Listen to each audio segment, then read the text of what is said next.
Hello Muslim friends in the world. In a small town deep in the heart of Montana, USA, lived a preacher named Caleb Thompson. Caleb was a middle-aged man known for his simplicity, gentle voice, and unwavering dedication to his congregation. From a young age, Caleb felt called to serve God, a calling that led him to leave the comforts of a big city to minister at a small church nestled in the hills. The church he led, Hilltop Chapel, stood atop a hill with breathtakingly beautiful views. Though small and modest, the church served as the heart of the local community. Caleb was not only a preacher but also a friend to the lonely, a helper to those in need, and a father figure to children who had lost their way. Every morning, Caleb woke up before sunrise. He would walk to the hill behind the church, carrying his Bible, and spend time in prayer. For him, these moments were a time to commune with God and seek His wisdom in leading the congregation. Many in the congregation said Caleb's sermons always touched their hearts because he spoke with genuine sincerity, like a friend who truly understood their struggles. Caleb Thompson, the preacher known for his sincerity and perseverance, received an unusual invitation. A prominent religious organization in the city asked him to join a special mission, to study and prove that Islam was a false religion. Initially, Caleb was hesitant. To him, the mission seemed more like an attempt to attack the beliefs of others rather than strengthen one's own faith. However, after much consideration, Caleb decided to accept, not to attack, but to seek the truth. For several months, Caleb devoted himself to reading the Quran, books of Islamic interpretation, and Islamic history. He also spoke with several Muslim leaders in his area. Among them was a young imam named Abdul Karim, who led a small mosque on the outskirts of the town. Abdul Karim was a friendly and open-hearted man who invited Caleb to engage in dialogue at their mosque. As Caleb sat in the mosque with Abdul Karim, he was surprised by the similarities between the teachings of love and peace he often preached and the teachings Abdul Karim shared.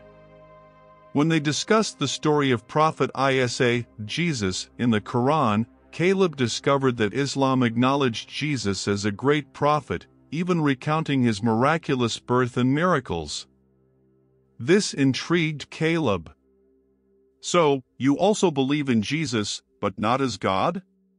Caleb asked. Abdul Karim smiled.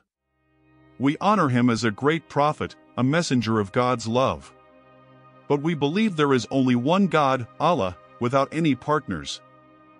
After delving into Islamic teachings and engaging in dialogue with various Muslim figures, Caleb Thompson felt that his mission was not yet complete.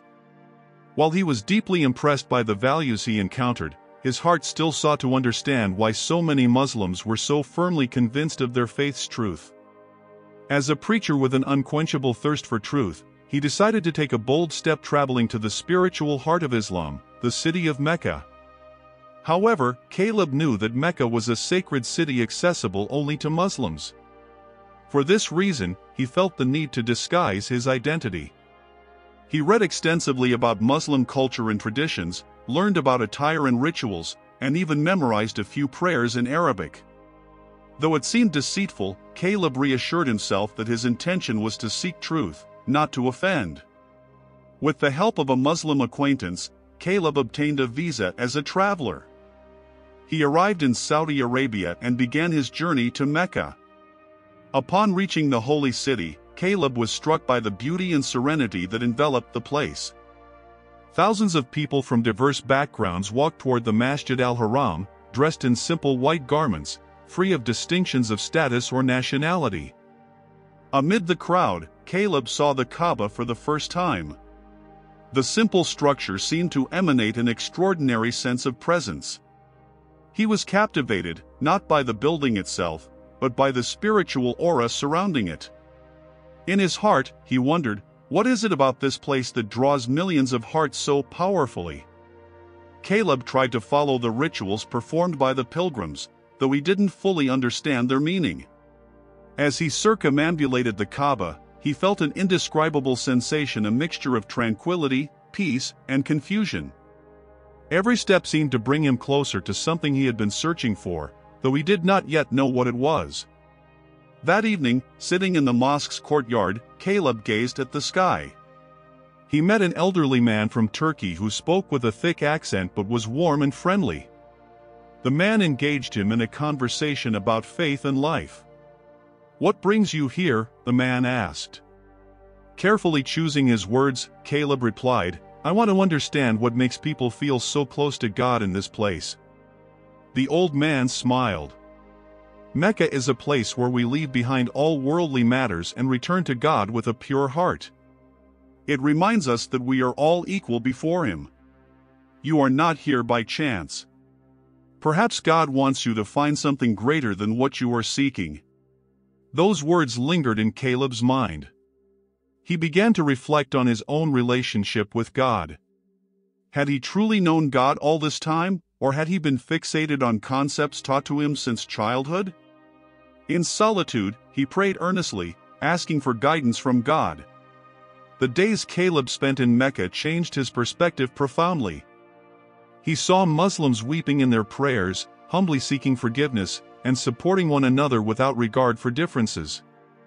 Caleb began to realize that this mission was not about proving who was right or wrong, but about discovering the ultimate truth that connects all humanity to the Creator. Before leaving Mecca, Caleb stood before the Kaaba one last time. He did not know if he would ever return, but he knew this journey had left an indelible mark on his heart. In his final prayer there, he simply said, "Show me your way, O Lord, whatever it may be." Caleb Thompson stood amidst a sea of people in Masjid al-Haram, Mecca. Thousands encircled the Kaaba in mesmerizing harmony, all sharing a singular purpose: to draw closer to Allah. As a preacher in disguise, completing a mission he had embarked on with skepticism, Caleb experienced something entirely new: a profound sense of awe at the devotion and humility Muslims displayed before the Creator. At that moment, he observed the crowd moving toward a corner of the Kaaba, where the black stone, or Hajar Aswad, is located. This black stone was the focus of countless pilgrims who sought to kiss it, following the Sunnah of Prophet Muhammad. Caleb, intrigued by its significance, decided to follow the throng. Initially, he intended only to observe. Yet, amidst the fervor of people pushing forward, he found himself inching closer to the stone. As he neared, a strange and inexplicable pull seemed to draw him further. Eventually, almost unintentionally, Caleb managed to reach and kiss Hajar Aswad. As his lips touched the stone's cool surface, an unexpected surge of emotion overwhelmed him. It felt as though his lifelong search for answers, his doubts, and his questions found resolution in that singular moment. Unbidden, tears streamed down his face. He slowly stepped away from the crowd and sat in a quiet corner of the mosque, his body trembling. In silence, he reflected on what he had just experienced. Why did he feel such profound peace? Why did it seem as though God was speaking directly to his soul? That night, Caleb could not sleep. The moment replayed in his mind. He opened the translation of the Quran he had brought with him and began reading with a heart more open than ever before. Verse after verse felt like answers to questions he had long harbored. When he reached a particular verse, he stopped. So whoever Allah wills to guide, He opens their heart to Islam. Surah Al-An'am, 6:125. Once again, tears welled in his eyes. This verse felt as though it was meant for him.